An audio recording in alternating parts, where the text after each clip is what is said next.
پناہ مانگ رہے ہیں ہم اس میں اللہ تعالیٰ سے 4 چیزوں کے لیے۔ پہلے تو ہم اللہ تعالیٰ سے ایسے علم کے لیے پناہ مانگ رہے ہیں جس کا کوئی فائدہ نہ ہو، وہ دین کا علم ہو یا دنیا کا علم ہو۔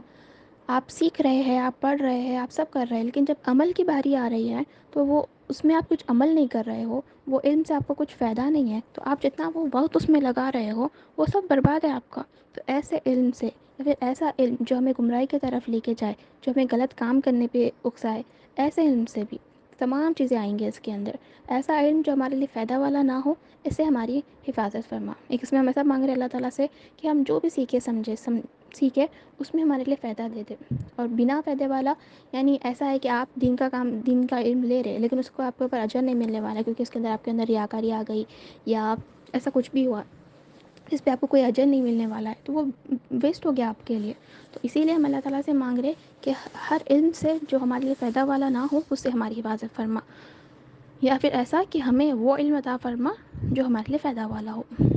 وَمِن قَلْبٍ لَا يَخْشَى، اور ایسے دل سے جو عاجز نہ ہو۔ ہمارا ہمیشہ کیا ہے، ہمیں عاجز رہنا ہے، نرم مزاج رہنا ہے۔ اللہ تعالیٰ کے اس میں خوف سے ہمارا دل تڑپنا چاہیے، ویسا ہمارا دل ہونا چاہیے۔ ویسا نہیں ہے تو اللہ تعالیٰ سے ہم پناہ مانگ رہے ہیں اس کے لیے۔ اور ایسے نفس سے جو کبھی مطمئن نہ ہو۔ ہمارا جو نفس ہے، وہ ہماری جو روح ہے وہ مطمئن رہیں گی تو ہی ہم جو ہے سکون سے رہ پائیں گے، اور روح ہماری کب مطمئن ہوگی، جب ہم اس کی غذا دیں، اور یہ کب نہیں ہوگا، جب ہم اس کی غذا اس کو نہیں دے رہے۔ تو اللہ تعالیٰ سے ہم اس کی پناہ مانگ رہے کہ یا اللہ میری روح کو ہمیشہ مطمئن رکھنا، اور اس کے بعد ہم اللہ تعالیٰ سے مانگ رہے کہ اور ایسی دعا سے جس کا جواب نہ دیا جائے۔ یہ تمام چیزوں سے ہم اللہ تعالیٰ سے اس میں پناہ مانگ رہے ہیں۔ Allah's names in the قرآن۔ آج انشاءاللہ ہم 2 نام اللہ تعالیٰ کے سیکھیں گے۔ القرآن سورہ نمبر 3 آل عمران کی آیت ہے، آیت نمبر 2۔ اعوذ باللہ من الشیطان الرجیم، بسم اللہ الرحمن الرحیم، اللہ لا الہ الا هو الحی القیوم۔ ترجمہ ہے، اللہ وہ ہے کہ اس کے سوا کوئی معبود نہیں، زندہ ہے، ہر چیز کو قائم رکھنے والا ہے۔ اس میں جو 2 نام آئے ہیں اللہ تعالیٰ کے، حی ہمیشہ زندہ رہنے والا، قیوم قائم رکھنے والا یا جو قائم ہے۔ پہلے ہم اللہ تعالیٰ کا نام الحی کا معنی دیکھتے ہیں۔ الحی کا معنی ہے جو ہمیشہ زندہ ہے، ہمیشہ سے۔ یہ نام اللہ تعالیٰ کا قرآن مجید میں 5 مرتبہ آیا ہے۔ اور حی وہ ہے جو ہمیشہ تھا، ہمیشہ رہے گا، آج بھی ہے اور ہمیشہ کل بھی رہیں گا۔ انسان کی موت ہے، انسان کو ختم ہونا ہے، وہ ہمیشہ کے لیے نہیں ہے۔ کوئی بھی چیز، ہر چیز کو کیا ہے، موت ہے، ہر چیز کو کیا ہے، زوال ہے، اس کو ختم ہونے کا ہے۔ وہ ہمیشہ سے تھی نہ ہمیشہ تک کے لیے رہیں گی، مگر اللہ تعالیٰ کی وہ ذات ہے جو ہمیشہ سے ہے، وہ ہمیشہ سے زندہ ہے اور وہ ہمیشہ تک زندہ رہے گا۔ اس نام سے ہم کیسا رہ سکتے ہیں؟ ہمیشہ زندہ رہنے والے پہ بھروسہ کریں، یعنی جو ہمیشہ ہے۔ آج ہم کسی انسان پہ بھروسہ کرتے ہیں، وہ کل رہے گا یا نہیں رہے گا پتہ نہیں، وہ کل ہمارا ساتھ دے گا یا ساتھ نہیں دے گا پتہ نہیں ہمیں۔ اگر ہم اللہ تعالیٰ کے بارے میں دیکھیں تو وہ ہم آنے سے پہلے بھی تھا اور ہم آنے کے بعد بھی وہ رہے گا، وہ ہمیشہ ہے، تو ہمیں اس پہ بھروسہ کرنا ہے، کیونکہ وہ ہمیشہ رہنے والی ذات ہے، اسے ہمارے معاملوں کو بتانا ہے۔ زندگی کی رہنمائی کے لیے الحی کی طرف رجوع کریں۔ آپ صلی اللہ علیہ وسلم کو جب بھی کچھ مشکل ہوتی تھی تو وہ یہ دعا پڑھتے تھے، یا حیو یا قیوم برحمتک استغیث، جس کا معنی ہوتا ہے یا حی یا قیوم، ہمیشہ زندہ رہنے والے اور ہمیشہ قائم رہنے والے، میں تیری رحمت سے تیری مدد مانگتی ہوں۔ اور اس کے بعد اصلح لشانی کلہ ولا تکلنی الی نفسی طرفۃ عین، اور میرے تمام معاملوں کو سدھار دے اور مجھے اپنے نفس کے حوالے 1 سیکنڈ کے لیے بھی مت کر۔ اس طرح سے کچھ ٹرانسلیشن ہوتا ہے، یعنی آپ صلی اللہ علیہ وسلم جب بھی مشکل حالات میں ہوتے تھے تو وہ اللہ تعالیٰ کو الحی اور القیوم سے دعا مانگتے تھے، جو ہمیشہ زندہ رہنے والا ہے، ہر چیز کو خود قائم کرنے والا ہے۔ اس کے لیے اس کے طرف ہمیں رجوع کرنا ہے، اسے ہر چیز معلوم ہے، اس کے طرف ہمیں رجوع کرنا ہے۔ حی سے پوچھنا ہے، ہمیں کچھ بھی مانگنا ہے، حی سے ہمیں سوال کرنا ہے۔ اور اس نام کو اسم اعظم بھی کہا جاتا ہے. ایسے اس نام سے کہا جاتا ہے کہ جو بھی آپ دعا مانگتے ہیں وہ قبول ہوتی ہے. تو آپ اللہ تعالیٰ کو الحی سے پکاریے، انشاءاللہ اللہ تعالیٰ آپ کی ضرور سنیں گے. جو دوسرا نام آیا ہے قیوم، یعنی قائم، جو خود قائم ہے اور ہر چیز کو قائم کرنے والا. اور یہ نام قرآن مجید میں 3 موقعوں پر اللہ تعالیٰ نے بتایا ہے. قیوم وہ ہے جو خود وجود رکھتا ہے جبکہ ہر مخلوق اس کے وسیلے سے اور اس کے وجہ سے وجود رکھتی ہے. یعنی قیوم وہ ہے جو خود قائم ہے ہمیشہ سے اور ہر چیز کو قائم کرنے والا. آج ہم ہیں تو ہم جو قائم ہیں اس دنیا میں، جو یہ آسمان زمین جو اپنے اپنے پلیسز میں ہیں، ہر چیز جس طریقے سے ہے اس کو قائم کس نے کر کے رکھا ہے؟ اللہ تعالیٰ نے کر کے رکھا ہے. ہر چیز جو آج جس چیز کا وجود ہے وہ اللہ تعالیٰ کی طرف سے ہے، اللہ تعالیٰ کی وجہ سے ہے. اس نام سے ہم کیسا رہ سکتے ہیں؟ ضرورت مندوں کی کفالت میں مدد کرے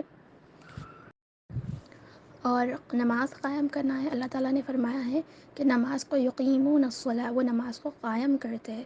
یعنی جیسے کہ اللہ تعالیٰ کو جب ہم قیوم کہتے ہیں تو وہ پرفیکٹ، اس کی ہر کریشن آپ دیکھ لیجیے کس طرح پرفیکٹ ہے. تو جب ہم بھی اللہ تعالیٰ نے ہمیں بھی کہا ہے کہ ہم نماز کو قائم کریں تو ہمیں بھی کوشش کرنا ہے کہ ہم اس کو پرفیکٹ انداز میں، پرفیکٹ وے میں کریں. اپنے آپ کو عاجز رکھنا ہے، کیونکہ ہمارے اندر کچھ ایسی بڑائی نہیں ہے کہ ہم اترائے. بچپن سے لے کے آج تک جب ہم چھوٹے تھے تو ہم اپنے ماں باپ کے اوپر ڈیپینڈنٹ تھے. ہم کوئی کام اپنے خود سے نہیں کر سکتے تھے. اور جب بڑے ہونے لگے، طاقت آنے لگی، اس کے بعد پھر ہمارا ایک ایسا اسٹیج آ جاتا کہ ہم ہماری پوری طاقت کھو دیتے اور ہم پھر کسی کے اوپر ڈیپینڈنٹ ہو جاتے. تو ہمارے اندر ایسا کچھ نہیں ہے کہ ہم اس پہ غرور کریں. تو ہمیشہ اپنے آپ کو عاجز رکھنا ہے، قیوم کی طرف رجوع کرنا ہے.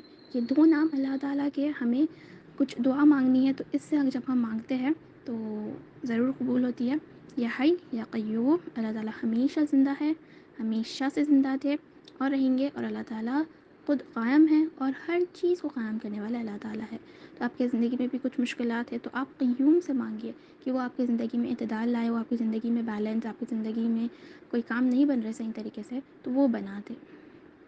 تو یہ 2 نام آپ لوگ یاد کر لیجئے اور ضرور اپنے دعاؤں میں بھی شامل کریے. مین پوائنٹس آف دی پارا دیکھتے ہیں. سورۃ الفصلات یا سورہ سجدہ بھی کہتے ہیں ہم اسے، حامیم سجدہ. اس میں اللہ تعالیٰ نے جو ہے سب سے پہلے عاد اور سمود کا واقعہ بتایا ہے. عاد اور سمود، ان کی کیسی ہلاکت ہوئی تھی، کیا ہوا تھا ان کا، اس کا ذکر آیا ہے. سمود کا جو آخری دن کی تفصیل کے بارے میں ہے، اس دن کے نظارے اور کیا کیا اس دن ہوگا اس کا ذکر آیا ہے. برائی کو اچھائی سے پیچھا ہٹائیں گے. ایک چیز یہاں پر ہے کہ ہم سمجھتے ہیں برائی کا جواب برائی سے ہمیں دینا ہے، لیکن ہمیں برائی کا جواب جب ہم اچھائی سے دیں گے تب نفرتیں ختم ہوں گے، تب وہ برائی ختم ہوگی. اگر ہم آگے والا برا ہے تو ہم بھی اگر برے ہو جائیں گے تو ہم کوئی اچھے نہیں ہیں ویسا. اگر آگے والے اچھا کر رہے ہیں آپ کے ساتھ تو آپ بھی ان کے ساتھ اچھا کر رہے، تو اس میں کوئی اچھی بات نہیں، اس میں کوئی بڑی بات نہیں ہے. آگے والا برا ہے اور آپ اس کے ساتھ اچھا کر رہے ہو تو جب آپ کے اندر کچھ بڑاپن ہے. تو اسی لیے اللہ تعالیٰ نے بتایا ہے کہ برائی کا جواب آپ کو اچھائی سے دینا ہے، بڑا دل آپ کو کرنا ہے. اور یہ نصیحت ہمیں یاد رکھنا ہے. ہم کہہ تو دیتے ہیں لیکن جب کرنے کا موقع رہتا ہم ہمیشہ پیچھے ہٹ جاتے. ہمیں کوشش کرنا ہے کہ ہمارے پاس اگر اختیار ہے کہ ہم کسی کو معاف کریں یا پھر کسی کا برائی کا جواب ہم اچھائی میں دیں. جیسا کہ جو ابو بکر رضی اللہ تعالیٰ عنہ کا واقعہ ہے کہ وہ کس طرح عائشہ رضی اللہ تعالیٰ عنہ کا ہونے کے بعد اپنے جو وہ راشن وہ دیتے تھے وہ روک لیا، پھر اللہ تعالیٰ نے کس طرح انہیں حکم دیا تو پھر وہ دینے لگے. تو اس طرح کبھی ہمارے ساتھ بھی ہوا کہ ہم بھی کسی کو کچھ دیتے تھے، وہ ہمارے بارے میں کچھ خراب بول دیے کرے تو ہمیں بھی پھر ہم بند کر دیتے ان کے ساتھ تمام ہمارے تعلقات. لیکن ہمیں کنٹینیو رکھنا ہے، کوشش کرنی ہے ہمیں. ایسا کچھ بھی ہمارے ساتھ ہوتا ہے تو ہمیں اچھائی سے جواب دینا ہے. قرآن کو عربی زبان میں بھیجنے کا مقصد اللہ تعالیٰ نے بتایا ہے کہ جس قوم کے پاس رسول بھیجے جاتے تھے تو انہی کے لینگویج میں بھیجتے تھے تاکہ وہ اچھے سے انہیں سمجھ سکے اور پہلے سننے والوں کی زبان میں بھیجا جائے. اس کے بارے میں ذکر ہے. اللہ ہمارے اندر اور آس پاس اپنے نشانیاں دکھائے گا. اللہ تعالیٰ ہمیں اپنے بے شمار نشانیاں دکھاتے ہیں کہ ایک ہے جس نے یہ تمام کائنات کو بنایا ہے، اسے چلا رہا ہے. ایسا نہیں ہو سکتا بالکل بھی کہ یہ خود بخود بن بھی گئی اور خود بخود اتنی اچھے سے چل بھی رہی ہے. ہر چیز اسی نے ہی اندازہ لگا لیا، اسی نے ہی بنا لیا، اسی نے ہی اپنے لیے پروٹیکشن کے لیے سب چیزیں کر دیے. ہر انسان کو ایک جیسا بنایا، اس کے اندر کی ضروریات ایک جیسے رکھے، اس کا سسٹم پورا ایک جیسا ہے. یہ کیسا سب کچھ ہو سکتا ہے؟ اگر ہم اپنے اندر بھی دیکھ لیے، ہماری اپنی تخلیق بھی دیکھ لیے، جب الگ الگ خدا ہے تو الگ الگ ہم بننا تھا. انسان بھی الگ الگ جو الگ مذہب کے ہے، ہر مذہب کے انسان الگ الگ طریقے کے ہونا تھا. کیوں سب لوگ پورے ایک جیسے ہیں؟ ان کے اندر کی جو بھی چیز ہے وہ ہر چیز ایک جیسی ہے. تو اس کا مطلب ہے بنانے والا بھی ایک ہی ہے. اور وہ کون ہے؟ جو تھوڑی ہم تخلیق دیکھ لی، کائنات دیکھ لی، اگر آپ لوگ پڑھتے ہیں یہ سب چیزیں، کس طرح اللہ تعالیٰ نے یہ تمام چیزیں بنائی ہیں، یہ تمام ہمیں ثبوت دیتے ہیں کہ ایک ہی خدا ہے. اور ہمارا دین بتاتا ہے کہ وہ ایک خدا ہمارے اللہ تعالیٰ ہے. اس کے بارے میں اللہ تعالیٰ نے نشانیاں بتائی ہیں. اس کے بعد سورہ مومن یا سورہ غافر بھی ہم اسے کہتے ہیں. اس میں اللہ تعالیٰ نے کافر رویے کے بارے میں بتایا ہے اور آخرت میں ان کا کیا صورتحال ہوگا اس کا ذکر آیا ہے.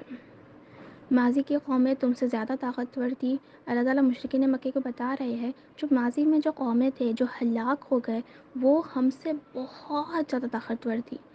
اگر جسم میں لے لے، طاقت میں لے لے، جو وہ لوگ کام کرتے تھے بہت زیادہ طاقتور تھی. لیکن جب انہوں نے اللہ تعالیٰ کے حکم کو جھٹلایا اور ایک سیکنڈ میں اللہ تعالیٰ نے سب کو تباہ کر دیا. تو ہم کیا ہیں ان کے سامنے؟ ہم جتنا اتراتے ہیں، ہماری تو طاقتیں بھی ان کے جیسے نہیں ہیں. ہمیں ان سے کچھ سیکھنا ہے. اس کے بارے میں آیا ہے. موسیٰ علیہ السلام کا واقعہ ہے جہاں پہ خاص کر وہ فرعون کے دربار میں وہ واقعہ، اور اس کے بعد جو فرعون کے دربار میں ایک مومن انسان کا جو ذکر ہوتا ہے اس کا واقعہ آیا ہے. اس کے بعد فرعون نے حمان کو آسمان پر چڑھانے کے لیے جو ایک مینار کا تعمیر کرنے کا جو حکم ہے اس کا ذکر ہے. کمزور اور متکبر کے درمیان جہنم میں مقابلہ. کمزور انسان اور متکبر جو ہوگا ان کے بیچ میں جہنم میں کیسا مقابلہ ہوگا، کیسا وہ لوگ فائٹ کریں گے. جو فالو کرنے والے رہیں گے غلط لوگوں کو، وہ کہیں گے کہ ہم نے ان کے وجہ سے ہم غلط راستے پہ گئے، انہیں ڈبل سزا دیجیے. یہ لوگ کہیں گے کہ ہم نے تو نہیں کہا تھا، ہم نے تو بس راستہ بتایا تھا، آپ چلے، آپ کی غلطی ہے، انہیں ہی سزا ملنی چاہیے. اس طریقے سے جو مقابلے ہوں گے اس کا ذکر ہے. انسانی تخلیق کے مراحل اللہ تعالیٰ نے بتایا کہ کس طرح اللہ تعالیٰ نے انسان کو پیدا کیا، کیا کیا اسٹیپس تھے، اس کا ذکر آیا ہے. سورہ زخرف میں اللہ تعالیٰ نے بیان فرمایا ہے کہ جو قرآن ہے وہ محفوظ ہے، وہ ہمیشہ محفوظ رہیں گی. اللہ تعالیٰ نے اس کا ذمہ اٹھایا ہے. قیامت تک کوئی اس تبدیل نہیں کر سکتا. جو پرانے کتاب تھے وہ ان کے اس ٹائم کے نبی علماء ان کے اوپر ذمہ داری تھی کہ وہ اس کو سنبھال کر رکھے، اس میں کچھ بھی تبدیلی نہ ہو، وہ ان کی ذمہ داری تھی. مگر قرآن مجید کی ذمہ داری اللہ تعالیٰ نے لی ہے. اس کے بعد سب اللہ تعالیٰ کی تعریف سے تخلیق کیا گیا ہے، اس کا ذکر آیا ہے. کافروں نے عورت اور فرشتوں کو اللہ تعالیٰ کے ساتھ وابستہ کیا. جو کافر تھے وہ کہتے تھے کہ جو فرشتے ہیں وہ اللہ تعالیٰ کی بیٹیاں ہیں. اس طریقے سے وہ اللہ تعالیٰ کے ساتھ انہیں نعوذ باللہ کنیکشن ان کا جوڑتے تھے، جس کا ذکر یہاں پر آیا ہے. ابلیس اللہ تعالیٰ کو یاد نہیں کرنے والوں کے ساتھ بن جائے گا. یعنی جو ابلیس ہے وہ سب سے قریب ان کے ہو جاتا ہے، سب سے زیادہ قریب یا جلدی ان کے ہو جاتا ہے جو اللہ تعالیٰ کو یاد نہیں کرتے، جو اللہ تعالیٰ سے غافل ہے، جو اللہ تعالیٰ کے ذکر سے غافل ہے. پھر ابلیس ان کا ساتھی بن جاتا ہے. تو ہمیشہ ہمیں اللہ تعالیٰ کا ذکر کرتے رہنا ہے. اور ذکر اٹ مینس کہ آپ کچھ کلمے پڑھے یا پھر آپ اپنے کاموں میں بسم اللہ، الحمد للہ، اللہ اکبر، سبحان اللہ، یہ بھی آپ کہتے رہیں گے نا، تو یہ بھی اللہ تعالیٰ کی یاد ہے. اس سے بھی کیا ہوگا، شیطان آپ سے دور رہیں گا. تو ہمیں یہ کلمے زیادہ سے زیادہ اپنے باتوں میں انکلوڈ کرنا ہے اور ہر کام میں اللہ تعالیٰ کو یاد رکھنا ہے کہ یہ کام میں صحیح کر رہی ہوں یا غلط کر رہی ہوں، اللہ تعالیٰ مجھے دیکھ رہے ہیں. یہ تمام بھی ہمیں یاد رکھنا ہے. موسیٰ علیہ السلام کا واقعہ ہے اور فرعون کے جسم کو ایک جو اللہ تعالیٰ نے علامت کے طور پہ رکھ دیا ہے اس کا ذکر آیا ہے. مریم علیہ السلام کو بیٹا اسرائیلیوں کو بھیجا گیا تھا، اس کا ذکر ہے. اور اس کے بعد جنت اور جہنم کا بھی بیان آیا ہے. سورہ شعراء میں اللہ تعالیٰ نے قرآن عربی شہروں کی ماں کو قرار دیا ہے اور محمد صلی اللہ علیہ وسلم کو اسی مذہب کے ساتھ بھیجا گیا، اس کے بارے میں آیا ہے. یعنی جو مکہ شہر ہے یہ بھی ماں ہے پورے شہروں کی. دس از دا مین پوائنٹ، مین سینٹر یہ ہے، اس کے بارے میں آیا ہے. اگر اللہ نے رزق بڑھایا ہوتا تو لوگ ظالم بن جاتے. یعنی اللہ تعالیٰ جس کو جتنا دیتے ہیں، اللہ تعالیٰ کو معلوم ہے کہ کس کو کتنا دینا ہے، اس حساب سے اللہ تعالیٰ دیتے ہیں. اگر وہ زیادہ دے دے تو لوگ ظالم بن جاتے ہیں. لالچ ہو جاتی لوگوں کے اندر. تو اللہ تعالیٰ ہر کسی کو اتنا دیتے ہیں جتنا اس کی ضرورت ہے اور جتنا وہ اس کو سنبھال پائے گا. مصیبت آپ کے اپنے عمل کا نتیجہ ہے. اللہ تعالیٰ کہتے ہیں قرآن مجید میں کہ جب ہم پہ کوئی مصیبتیں آتی ہیں تو یہ ہماری ایسے اعمال ہوتے ہیں جس کی وجہ سے ہم پر وہ مشکلوں کی صورت میں آتی ہے، بیماریوں کی صورت میں آتی ہے، اس طریقے سے. اور اگر ہم اس پہ گناہ توبہ کر لیں تو وہ مشکل بھی ہماری ٹل جاتی ہے، اور جو ہم گناہ کرے تھے وہ بھی مٹ جاتا ہے. تو کبھی مشکل ہماری زندگیوں میں آنا یہ بھی ہمارے لیے ایک اچھا ہی ہوتا ہے، تاکہ ہم اپنے گناہ کا احساس کرتے ہیں اور اس گناہ سے معافی مانگ لیتے ہیں. تو جو مشکل ہے وہ مشکل پہ بھی ہم اگر صبر کر لیے تو اس پہ بھی ہمیں بہت زیادہ اجر ہے، اور جو ہمارے گناہ وہ بھی دھل جاتے ہیں. اسی لیے کبھی بھی آپ کی زندگی میں کچھ مشکلات چل رہے تو ضرور آپ اپنا پاسٹ، اپنا پریزنٹ سوچیے کہ آپ نے گناہ کرتے ہو تو فوراً آپ اسے توبہ مانگ لیجیے. بچے لڑکا یا لڑکی اللہ کی مرضی سے ہے. اللہ تعالیٰ نے بتایا ہے کہ کسی انسان کو لڑکا ہوتا ہے، لڑکی ہوتی ہے یا کچھ نہیں ہوتا ہے، یہ اللہ تعالیٰ کی مرضی ہے، اس میں انسان کا کوئی نہیں. اللہ تعالیٰ چاہے تو کسی کو لڑکی دے دے، کسی کو لڑکا دے، یا کسی کو کچھ نہ دے، کسی کو دو بھی دے. یہ اللہ تعالیٰ کی مرضی ہے، اور جو بھی اللہ تعالیٰ دے اس پہ ہمیں راضی ہونا ہے. انسان کے لیے 3 طریقوں کو اللہ تعالیٰ سے بات کرنے کا راستہ ہے، اس کے بارے میں آیا ہے. آج پہلی تاخیرات رہیں گی. کوشش کرنا ہے کہ ہم اس تاخیرات کو مکمل اپنی پوری عبادت میں لگائے. ضروری نہیں ہے کہ وہ جو تاخیرات ہے وہ 27 شب کو ہی رہے یا 29 کو ہی رہے، 25 کو ہی رہے. ہم کہہ نہیں سکتے، کیونکہ جو اجر ہمیں اس پہ ملنے والا ہے وہ بہت زیادہ ہے. ہم اپنی زندگی بھر بھی عبادت کر لیں تو ہمیں ایک دن کا اجر اس کے ایکول نہیں ہوگا. 1000 مہینوں کا عبادت کا ثواب آپ کو ملے گا. آپ جو بھی آج عمل کریں گے، اگر آج رات رہی شب قدر کی تو وہ ہو جائے گا. آپ جو بھی عمل کریں گے اس کو 1000 مہینوں کا ملٹیپلائی کر دیں گے آپ کو ثواب کو. تو ہمیں بالکل چانس نہیں لینا ہے کہ آج ہم تھوڑی دیر ہی جگیں گے، جو مین 27 کو ہم جب جگیں گے. کوشش کرنا ہے جتنا ہم سے ہو پائے گا، ہمیں اپنا پورا وقت دینا ہے کہ ہم مکمل جگتے رہیں. اس کے لیے آپ لوگوں کو اور ایک یہ کہ ہم لوگ سمجھتے ہیں کہ رات یعنی عشاء کے بعد آرام سے 10-11 بجے ہم شروع کرتے ہیں اپنے نمازوں کو. ایسا نہیں، بلکہ مغرب سے ہی رات شروع ہو جاتی ہے. ہمیں مغرب سے ہی عبادتوں میں لگ جانا ہے. مغرب سے پہلے ہی پانی نہا لینا ہے، اپنے آپ کو فریش اپ کر لینا ہے، اپنے گھر کو نیٹ کر لینا ہے. اور مغرب سے آپ لوگ اگر نماز نہیں شروع کر سکتے تو زیادہ بات مت کریے، ذکر میں رہیے. کاموں آپ اگر ڈنر بنا رہے ہو تو ذکر کرتے ہوئے بناتے جائیے. زیادہ کچھ یہ وہ مت بولیے، کیونکہ اگر ایسے ویسے آپ باتیں کر رہے ہو تو وہ 1000 مہینوں کے لیے ہو جائیں گا اگر آج شب قدر رہیں گی تو اسی لیے اپنی زبان کو صرف اور صرف ذکر میں تر رکھیے. جلد سے جلد نماز کے لیے ٹھہر جائیے اور نفل نمازیں ادا کریے. اور خاص کر یہ نماز وہ نماز دیکھ سمجھ کر پڑھیے جس میں آپ صلی اللہ علیہ وسلم نے اگر کچھ فرمایا ہے کہ یہ پڑھنا ہے ہمیں تو ہم پڑھ سکتے ہیں. اس کے علاوہ کسی کے پاس غیب کا علم نہیں ہے کہ یہ 2 رکعت پڑھنے سے آپ کو یہ ہوگا، آپ کی تمام دعائیں قبول ہوگی، آپ کے تمام گناہیں معاف ہو گئے، آپ کی عمر لمبی ہوگی. تو یہ غیب کا علم ہے جو صرف اور صرف نبی کریم صلی اللہ علیہ وسلم ہمیں بتا سکتے ہیں. تو بہت کیئرفلی ہمیں نمازوں کو پڑھنی ہے. آج کے لیے ہمیں آج قیام کرنا ہے، لمبی نماز کرنی ہے. تو جو صورتیں آپ کو آتی ہے اسی کو آپ ریپیٹ کرتے ہوئے پڑھتے جائیے. تو آپ کی نماز جو ہے، آپ کی قیام جو ہے لمبی ہو جائیں گی. جو رکوع کی تسبیح ہے اس کو زیادہ پڑھیے، لمبی کر کے رکوع کریے، اپنے لمبے سجدے کریے. جو سجدے کی تسبیح ہوتی ہے اگر آپ 3 دفعہ پڑھتے ہیں اس کو 5-10 دفعہ پڑھیے اور لمبے سجدے کرنے کی کوشش کریے. اور جتنے بھی آپ کو مسنون دعائیں آتی ہے، اللہم کی دعائیں آتی ہے، وہ اپنے سجدوں میں مانگیے. جو ربنا کی دعائیں آتی ہے تو اس کو ربنا کا ورڈ ہٹا کے آپ اللہم کا ورڈ کر کے اس کو بھی آپ اپنی دعاؤں میں پڑھ سکتے ہو. قرآن پڑھیے. اور جو بھی ذکر ہم نے اب تک دیے ہیں، تمام ذکر آپ اگر ہو سکتا ہے تو پورے ذکر کی ایک تسبیح کر لیجئے. اینڈ میکسیمم دعاؤں میں اپنے وقت بھی لگائیے. نماز پر جتنی دیر آپ کر رہے ہیں کوشش کریے کہ اتنی دیر آپ دعا بھی کریں، کیونکہ آج اگر شب قدر رہی تو آپ کے آنے والے سال کے پورے فیصلے ہوں گے. تو اللہ تعالیٰ سے اپنے بہترین فیصلے کرا لیجئے. آج ہمیں بالکل اپنا وقت ضائع نہیں کرنا ہے اور اپنا بیسٹ دینے کی کوشش کرنی ہے انشاءاللہ.